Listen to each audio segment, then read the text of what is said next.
Alamin natin ang mga programa at aktibidades ng mga kinatawan sa pamumuno ni Speaker Ferdinand Martin FMR Romualdez, Kamara, House of the People. Tuwing Sabado at replays tuwing Linggo dito lang sa inyong favorite music radio. Majority Leader. Mr. Speaker, I move that we consider on third reading resolution of both houses number 7 and hereby direct the Secretary General to read the title of the measure and after call the roll for nominal voting. Secretary General. Resolution of both Houses number 7. A resolution of both Houses of Congress proposing amendments to certain economic provisions of the 1987 Constitution of the Republic of the Philippines, particularly on Articles 12, 14, and 16. Roll call of members in consideration on third reading of resolution of both Houses number 7. Abalos, Abante, Abunda, Acharon, Asidre, Acop, Adyong, Advincula, Agarao, Alba, Albano, Almario, Almonte, Alonte, Alvarez Jose, Alvarez Mercedes, Alvarez Pantaleon, Amante, Amatong, Angara, Aquino, Aquino Magsaysay, Arbizon, Arenas, Arrogancia, Asistio, Atayde, Aumentado, Balindong, Barba, Barbers, Baronda, Barzaga, Baskug, Bautista, Bautista Lim, Benitez, Bernos, Billones, Biron, Bolilia, Bondok, Bongalon, Bordado. Mr. Speaker, Honorable Bordado. my vote is no, and again, kindly allow me to explain my vote later.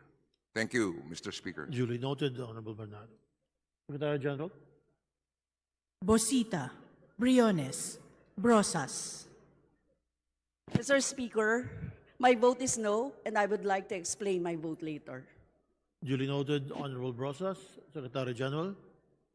Buhain, Bulutbegtang, Bustos, Cabredo, Cagas, Kahayun Uy, Calderon, Calixto, Campos, Kawagdan, Cardema, Cari, Castro France.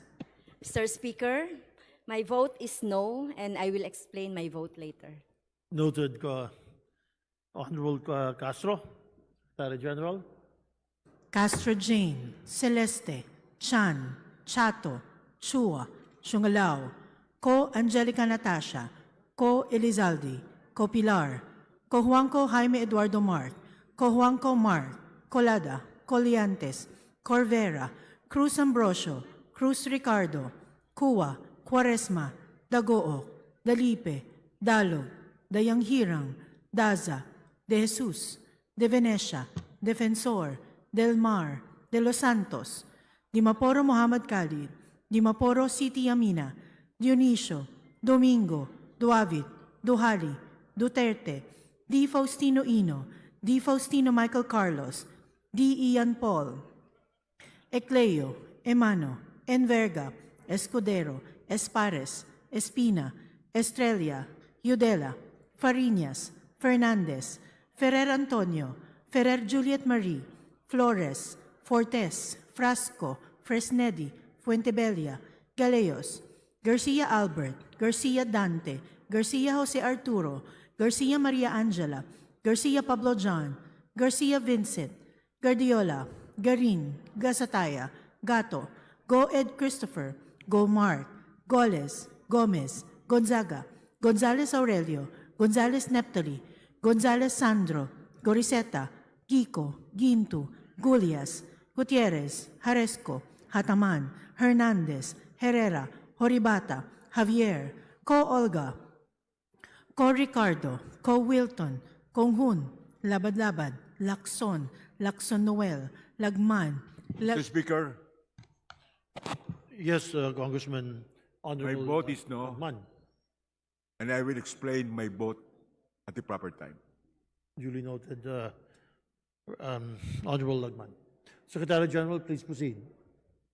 Lagon Daphne, Lagon Sunny, Lara, Lasatin, Lee, Legarda, Libanan, Limcaychong, Loyola, Luistro, Lumayag, Macapagal Arroyo, Maceda, Madrona, Magsino, Malapitan, Mangawang, Manikis, Manuel, Mr. Speaker, Marañón, Marcoleta, Marcos, Mariano Hernandez, Marino, Marquez, Martinez, Mastura, Matibag, Matugas, Mendoza, Mercado, Mercado Revilla, Miguel, Momo, Morden, Nava, Nisay, Nograles Juan Fidel Felipe, Nograles Margarita, Nolasco, Waminal, Olaso, Olivares, Ongchuan, Ordanes, Ortega, Owano Dizon, Padiernos, Paduano, Paglas, Palma, Panaligan, Pancho, Panotes, Pascual.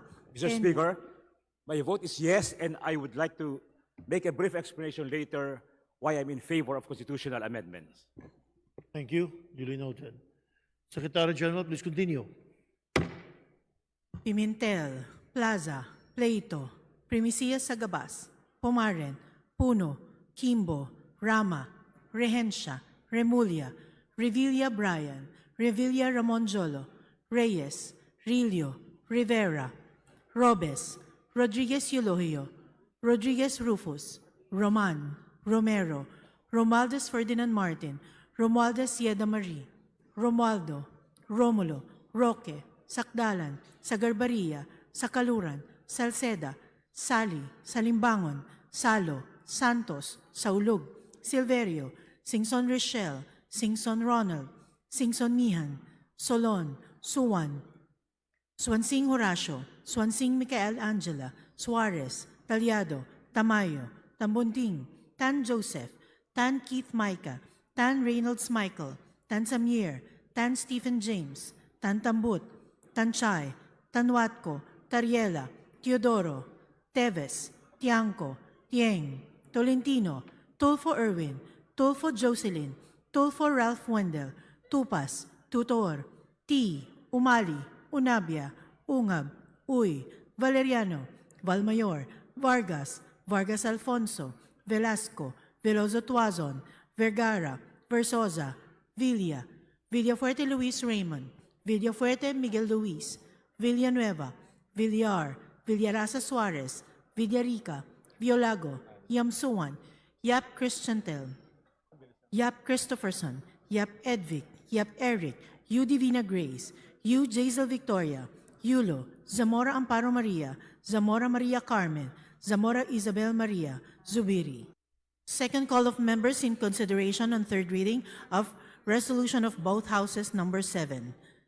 Advincola, Alvarez Pantaleon, Amatong, Bautista Lim, Garcia Vincent, Gonzaga, Marcoleta, Ungab, Valmayor. With 289 affirmative votes, 7 negative votes, and 2 abstentions, resolution on both houses number 7 is hereby approved on third and final reading.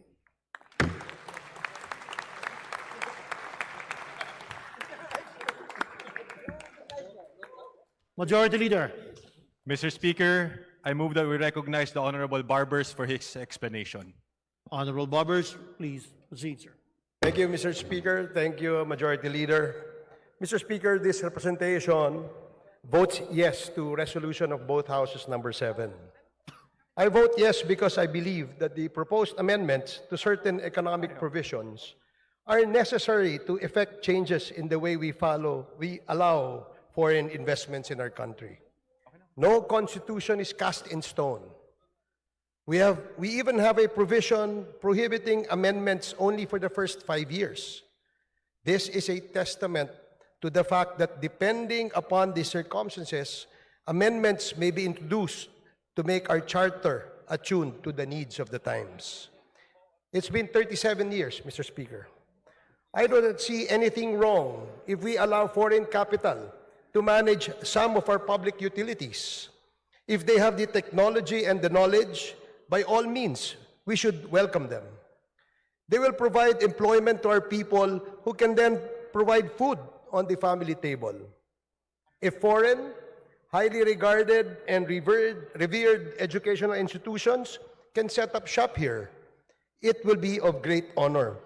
Our schools will not close shops just because of the competition. On the contrary, they will be encouraged to improve their quality of instructions to the best interest and benefit of our students. After all, what have we got to lose? We are now consistently falling and lagging behind our neighbors in academic performance. The academic brain drain might slow down if our better teachers can be hired here and need not seek teaching jobs abroad.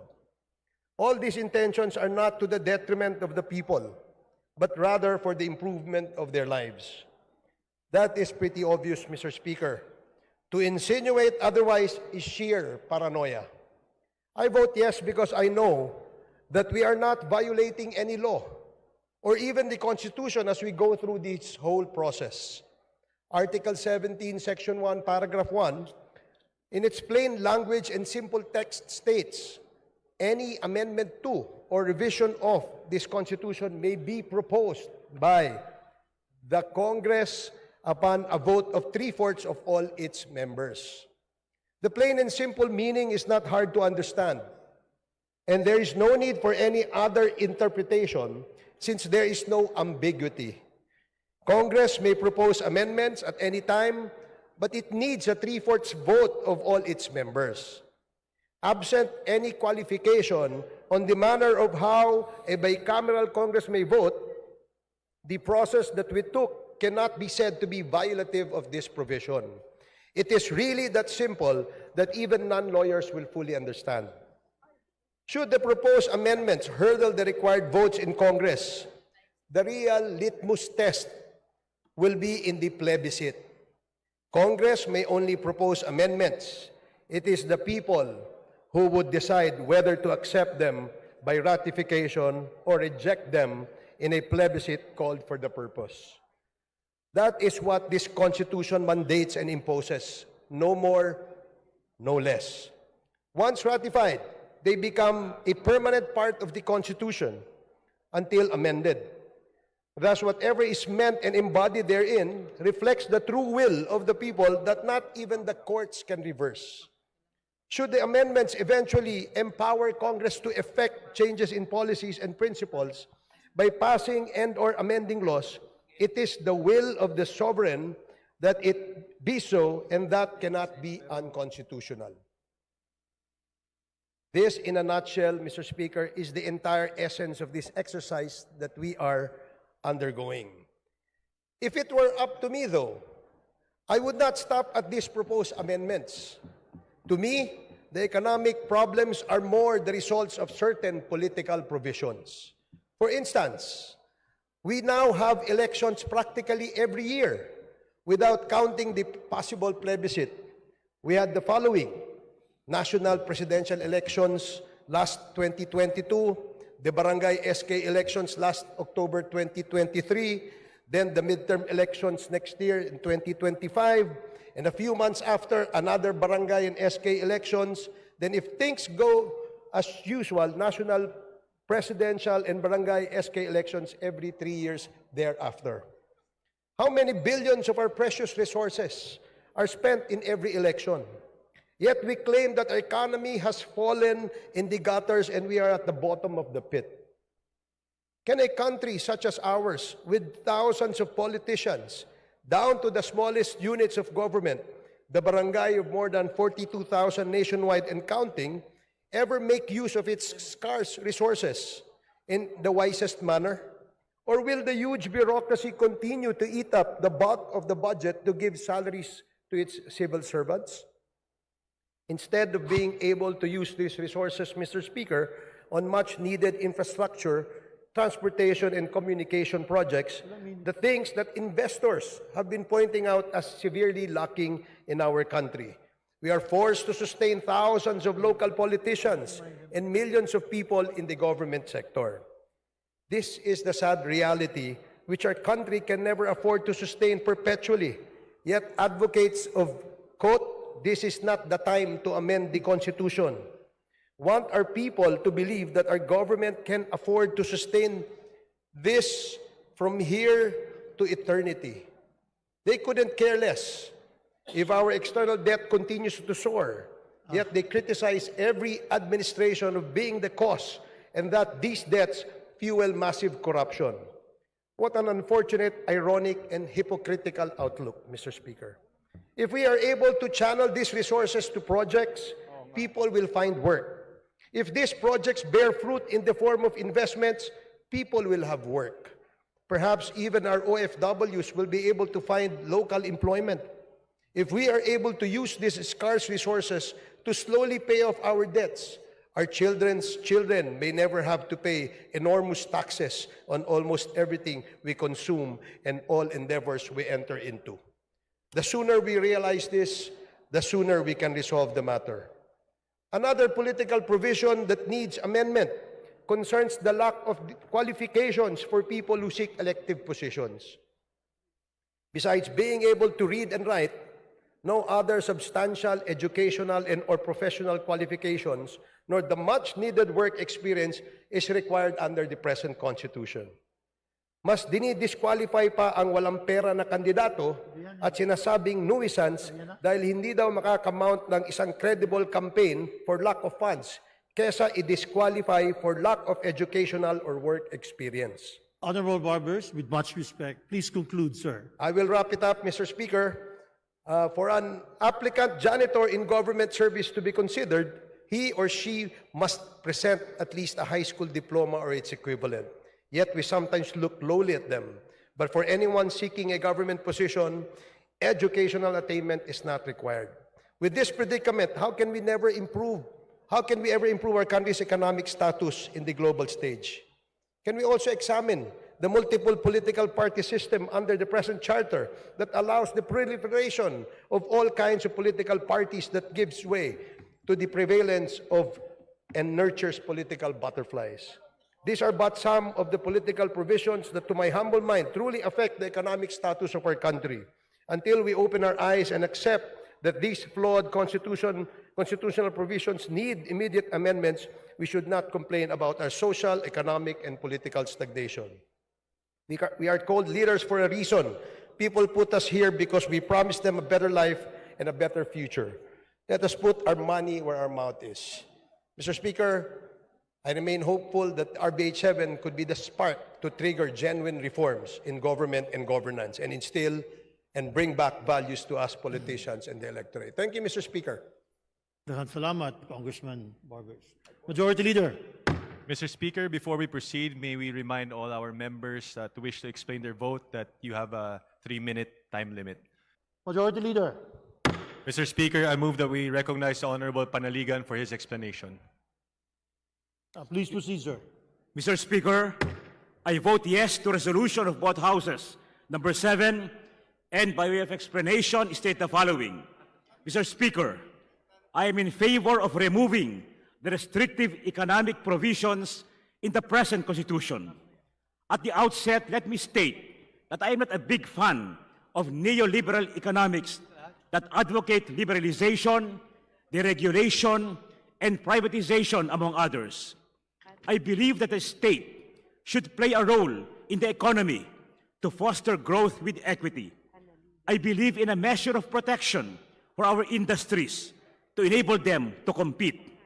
I believe that we must pursue national industrialization so that we can be self-reliant in producing the basic needs of our people and the strategic requirements of our country. But I also believe that economic ideologies or economic models should not be enshrined in a written constitution. The future generations of Filipinos should be given the freedom to decide on what path to economic development they want to pursue in accordance with the prevailing circumstances of their times. As Professor Archibald Cox wrote, the genius in constitution writing lies in the ability of its framers to say enough, but not too much. Just enough to give those who would come after them a point of reference, but not so much as to inhibit their successors who would live in change and changing worlds.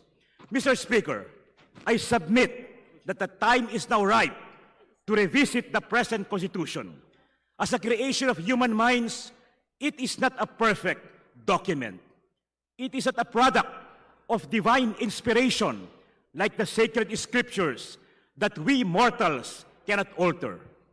After 37 years, we can now examine and correct the deficiencies in the structure, the institutions, and organs of the state established in the Constitution that contribute to the persistent ills in our society. In closing, Mr. Speaker, let us now stand on the threshold of history. Let us not hesitate to initiate a review of the present Constitution to make it responsive and attuned to the dynamic changes that the framers did not foresee and could not have foreseen. In the words of Dean Roscoe Pound, the law must be stable, but it cannot stand still. Justice Benjamin Cardozo hinted on the need for the Constitution to evolve and adapt to change. In these words, and I quote, "The inn that shelters for the night is not the journey's end. The Constitution, like the traveler, must be ready for the morrow." I therefore vote yes to RBH number 7. Thank you, Mr. Speaker. Maraming salamat, Congressman Panaligan. Majority Leader, before we proceed, allow me to read this correction of our voting result. I was informed by the Secretariat of the correction in the result of the nominal voting on resolution on both houses, number 7, that the body earlier approved on third reading. The correct result should be as follows. Affirmative votes, 288 instead of 289. Negative votes, 8 instead of 7. And abstentions remain at 2. If you therefore let the records reflect that he said results. Majority Leader. Mr. Speaker, I move that the Secretary General be directed to immediately transmit to the Senate House Bill number 9710 and resolution of both houses number 7 that we have just approved on third reading. So move. Secretary General, as stated. Secretary General. Majority Leader. Mr. Speaker, Majority Leader. I move for the creation of the Ad Hoc Committee on Agricultural Services Convergence Initiative and with this jurisdiction as follows. All matters directly and principally relating to agricultural services convergence initiative, the possession, utilization, control, and management of state, public, and private lands, including ancestral domains, and the conduct by the state or any of its agents or instrumentalities in agricultural business and its value chain. Is there an objection? The chair hears none. The motion for the creation of the Ad Hoc Committee on Agriculture Services Convergence Initiative with its jurisdiction is hereby approved. Majority Leader. Mr. Speaker, in view of the creation of the Ad Hoc Committee on Agricultural Services Convergence Initiative, I move to nominate and elect on the part of the majority the following as members of the said Ad Hoc Committee. As Chairperson, Representative Michael John Duavit. As Vice Chairpersons, Representative Wilfredo Mark Enverga and Representative Solomon Chungalao. As members, Representative Lord Velasco, Representative Marlin Alonte, Representative Elizalde Esco, Representative Joey Salceda, Representative Luisa Loren Cuaresma, Representative Siriaco Gato Jr., Representative Francisco Kiko Benitez, Representative Romeo S. Momo Sr., Representative Roman Romulo, Representative Geraldine Roman, Representative Manuel Sagarbaria, Representative Alan T., Representative Jose Alvarez, Representative Stella Luz Kimbo, Representative Michaela Angela Swansing, Representative Ray Reyes, Representative Anthony Rolando Goles Jr., Representative Florida Rida Robes, Representative Eleandro Jesus Madrona, Representative Maria Feabunda, Representative Albert Garcia, and Representative Vincente Emano. So moved, Mr. Speaker. Is there any objection? The chair hears none. The motion to nominate and elect on the part of the majority the following members as enumerated is hereby approved. Majority Leader. Mr. Speaker, I now move that we recognize the Honorable J.C. Abalos for his manifestation. Honorable Abalos, please proceed, sir. Mr. Speaker, on the part of the minority, I move to nominate and elect to the Ad Hoc Committee on Agriculture Services Convergence Initiative Representative Marcelino C. Libanan and Representative J.C. Abalos. Thank you, Minority Leader. Is there no objection? The chair hears none. The motion to nominate and elect to the Ad Hoc Committee on Agriculture Services Convergence Initiative is hereby approved. Our dear colleagues, the Honorable Speaker, Ferdinand Martin G. Romualdez, will address the body. Thank you, Mr. Majority Leader.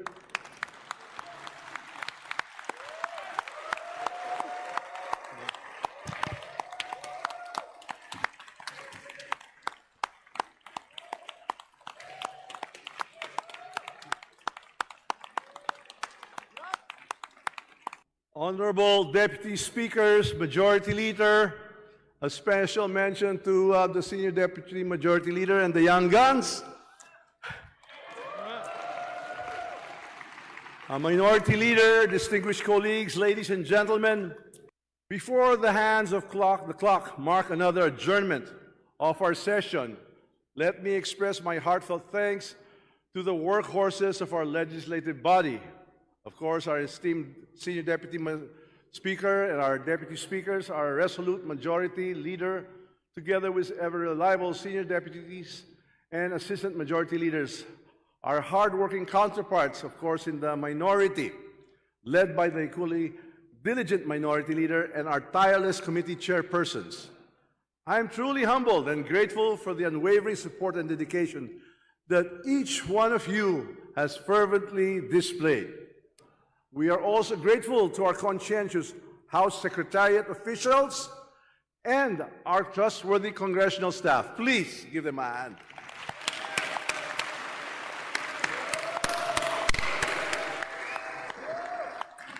Each one of you plays a quintessential role in the orchestration of our legislative symphony. Your strategic leadership, unwavering commitment, and seamless support have been indispensable to our collective achievements. Your meticulous efforts ensure the wheels of progress turn smoothly, and I am profoundly grateful to each and every one of you. Together, we have transformed vision into action, and for that, you have my deepest appreciation.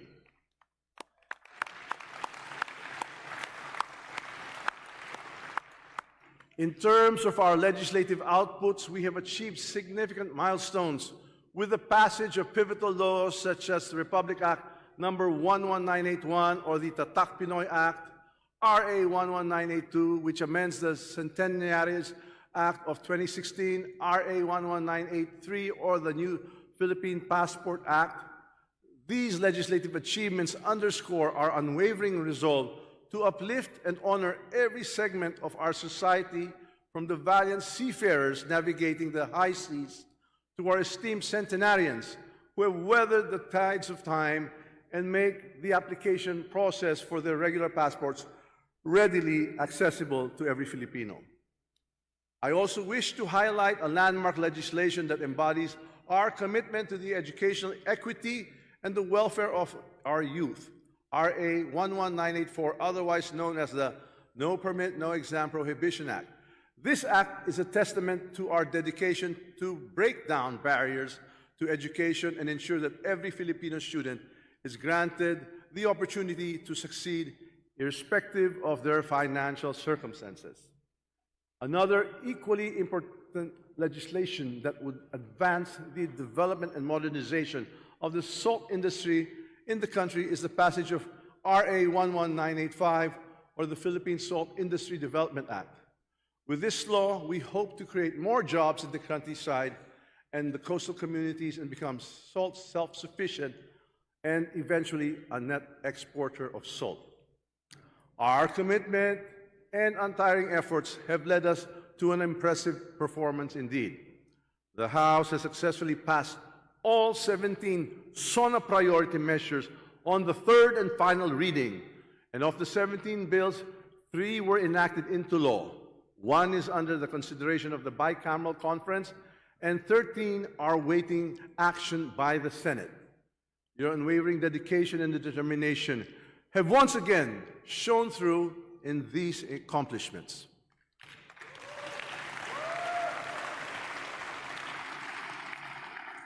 Furthermore, 56 out of the 59 Legislative Executive Development Advisory Council priority measures for the 19th Congress, or a noteworthy 95%, have already been approved on third reading by the House of Representatives, and 14 of these have been enacted into law.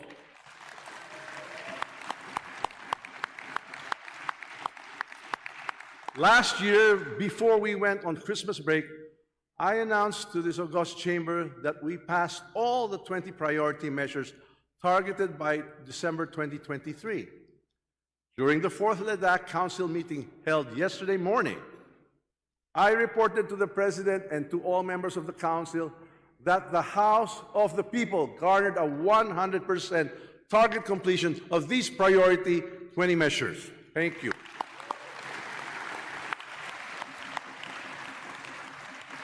In the Council meeting, the National Economic Development Authority, as the Secretariat of the Ladakh, proposed and presented an abbreviated or reprioritized list of 15 measures targeted for passage by June 2024.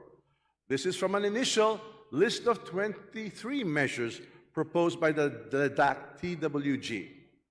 After some discussion, 2 bills from the original list were retained: the Department of Water Resources and the Open Access to Data Transmission. 2 more bills were added: the proposed Apprenticeship Act and the Create More. Both houses of Congress and President Marcos decided on a total of 19 measures that are targeted for passage by June 2024. And I am honored to say that whether the new list of the target for June 2024 contained 15, 19, or 23 priority bills, the results are still the same. On the part of the House of Representatives, an awe-inspiring 100% mark. All of these measures have been approved on third and final reading, again, 3 months ahead of schedule.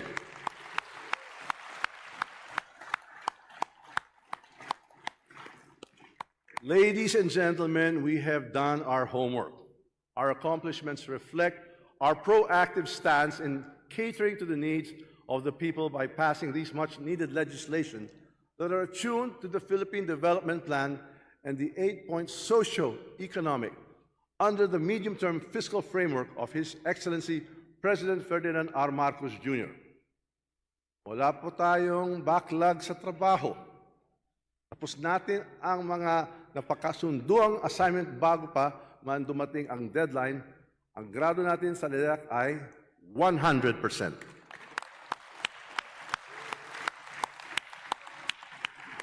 Lahat ng ito ay dahil sa pagkakaisa natin sa sipag ninyong lahat at sa malasakit na ipinakita ninyo sa trabaho at sa mamamayan. Likewise, our exercise of oversight functions through legislative inquiries have been pivotal in safeguarding the integrity of government institutions and the welfare of our people. These inquiries are the bedrock of accountability and transparency within our government. And to mention a few of these notable inquiries, we inquired on the implementation gaps of various laws and policies that provide discounts, incentives, and tax exemptions for senior citizens and persons with disabilities.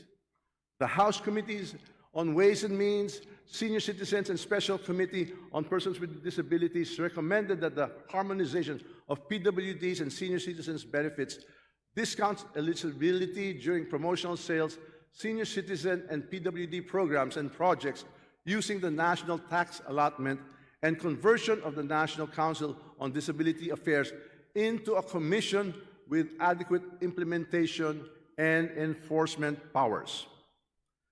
Dahil sa aksyon nito ng mga committee at pagbabantay ng Kongreso na itaas natin ang discount sa grocery ng ating mga senior citizens at persons with disability. Sa mga susunod na araw, itataas din ang kanilang discount mula 260 pesos tungo sa 500 pesos kada buwan.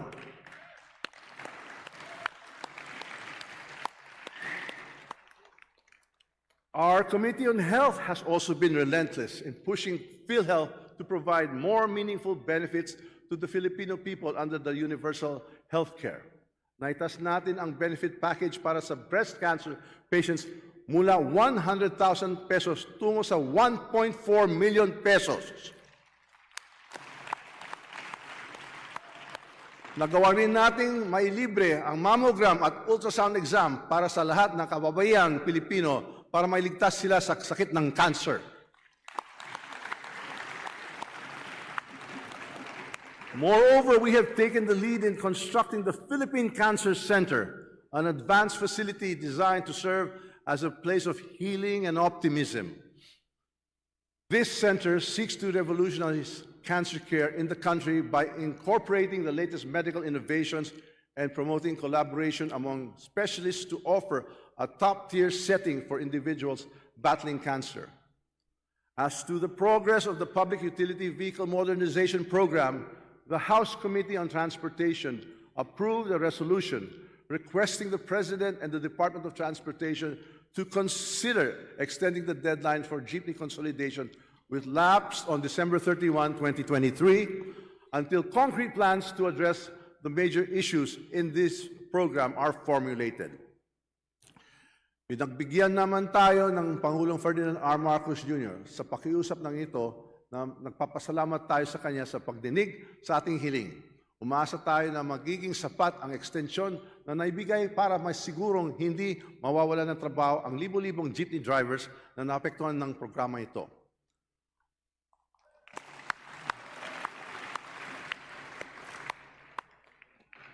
On the franchise violations of Sunshine Media Network International, we have conducted numerous hearings, and after persistent non-compliance and absence at the hearings conducted, the House Committee on Legislative Franchises cited Mr. Quiboloy in contempt on March 12, 2024. This decisive action underscores our commitment to uphold the integrity of broadcasting standards and the public's trust. For violating certain terms and conditions granted in its franchise contract embodied in RA 11422, or the law extending the grant of the franchise to SMNI, the plenary approved on third and final reading House Bill number 9710, revoking the franchise of SMNI by 284 members voting in the affirmative. This unequivocally affirms that the special privilege of holding a legislative franchise constitutes a right and duty to be performed by the grantee, and is contingent upon the fulfillment of legal, ethical obligations to our nation. Inutupad lamang natin ang mandatong inatang sa atin ng konstitusyon at ng mga taong bayan. Walang personalan dito, trabaho lang.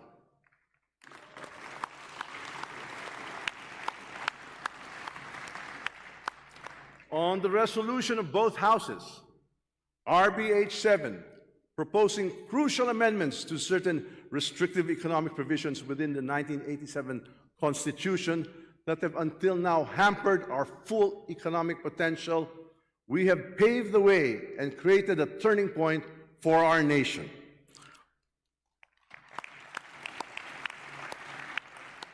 By 288 affirmative votes, or more than the requisite 3/4 vote mandated by the Constitution, in fact, it is a 93% percentage, we have passed RBH 7, a resolution poised to catalyze a new era of economic vitality and competitiveness for the Philippines.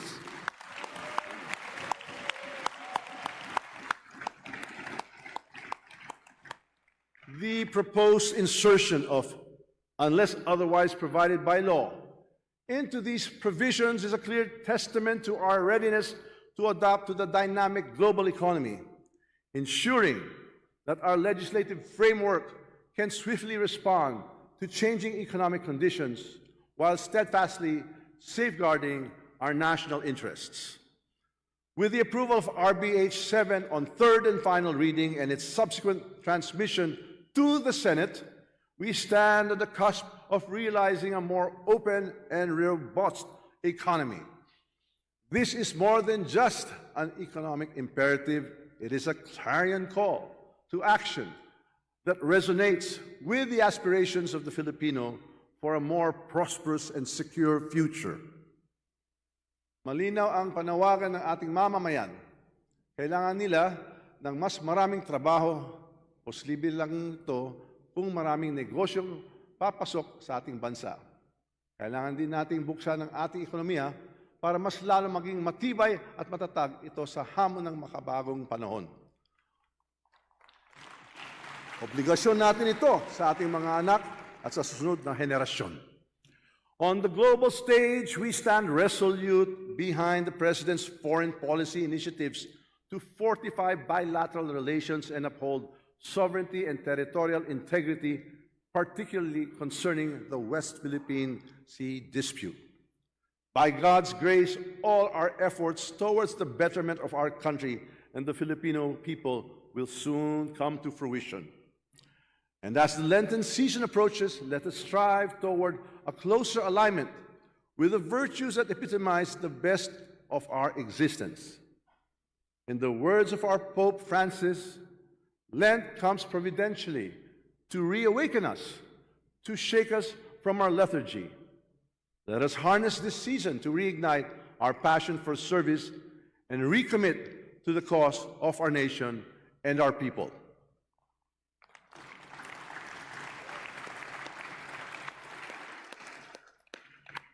Once again, I extend my profound gratitude to all members of this House for your unwavering dedication and service to the nation.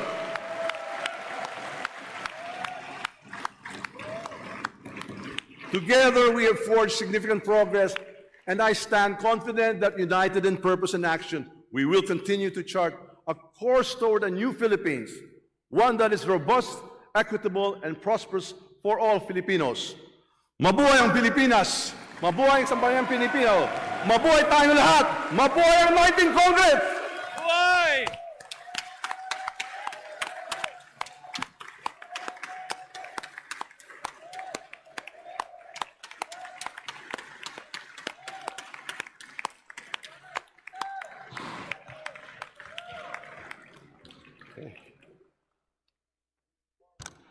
Majority Leader. Mr.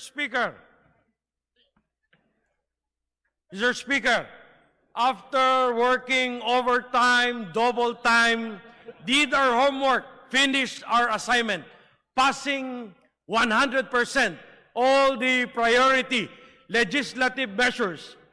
Mr. Speaker, I move to adjourn session until April 29, 2024 at 3 o'clock in the afternoon. Is there any objection? The chair hears none. The motion is approved. Session is adjourned until April 29, 2024 at 3 o'clock in the afternoon.